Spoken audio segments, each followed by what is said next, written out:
যা গরম পড়ছে বা পড়বে তাতে প্রত্যেক দিন এই খাবারটা খেতে ইচ্ছে করে বিভিন্ন পদ্ধতিতে। নমস্কার বন্ধুরা, আবার একটা বড় ভিডিও নিয়ে চলে এসেছি। তো আজকে আমি তোমাদের বানিয়ে দেখাবো, যেহেতু গরম বলেছি, গরমে খেতে ইচ্ছে করে, তাহলে আর দুধ দিয়ে তৈরি। তোমরা নিশ্চয়ই বুঝতে পারছো যে আজকে আমি তোমাদের কী রেসিপি দেখাবো। হ্যাঁ, আজকে আমি দই বানানোর রেসিপি করে দেখাবো। দেখো, আমি 1 লিটার দুধ নিয়েছি এবং একটা কম আঁচে রেখে ফুটিয়ে নেব।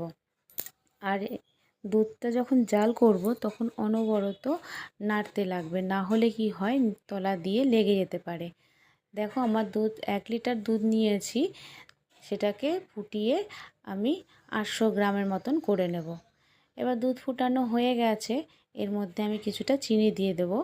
এর জন্য চিনি দেব কারণ টক দই করছি।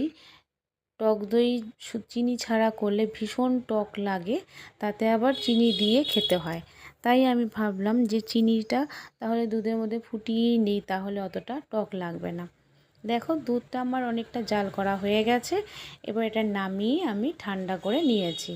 এবার ঘরে দোকান থেকে আনা টক দই ছিল, সেই টক দইটা একটু ফেটিয়ে এটা এই দুধের মধ্যে মিশিয়ে নেব। ভালো করে জলটা একটু ঝরিয়ে নিতে হবে, নইলে দুধের মধ্যে যদি জলটা থাকে, পরে যখন আমি দই বানাবো তখন জল কেটে যাবে, জল ছেড়ে দেবে। তো দেখো, আমি দইটা ভালো করে জল ঝরিয়ে তারপর ভালো করে মেশ করে তারপর এটা দুধের মধ্যে মিশিয়ে দিচ্ছি। এবার আমি একটা মাটির হাঁড়ি ছিল, মিষ্টি আনা হয়েছিল বা মনে হচ্ছে দই আনা হয়েছিল, সেই হাঁড়িটা আমি রেখে দিয়েছিলাম। দই বানাই আমি প্রতি বছরই, তো ভাবলাম এটাতে বানালে ভালো লাগবে। স্টিলের জিনিসে বানানোর থেকে মাটির জিনিসে বানালে স্বাদই আলাদা হয়।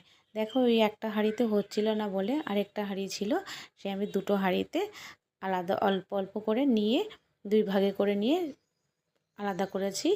এইবার হাঁড়িগুলোকে আমি প্লেট দিয়ে ঢাকা দিয়ে নেব। এগুলো ফয়েল পেপারেই দিতে হয়, আমার ছিল না বলে ঢাকা দিয়ে নিয়েছি। আর সারা রাত্রি আমি আলমারিতে তাওয়াল মুড়ে রেখে দিয়েছি। এইবার দেখো, পরের দিন সকালবেলা আমি এটা বার করেছি। তোমরাই দেখো বন্ধুরা, কি সুন্দর জমাট বেঁধেছে। তবে হ্যাঁ, আমার মায়ের কাছে শুনেছি বাসি জামা কাপড়ে দই পাতলে দইটা ধরতে নেই, জামা কাপড় ছেড়ে তারপর সেই দইটা ছুঁতে হয়, না হলে দইটা খারাপ হয়ে যায়।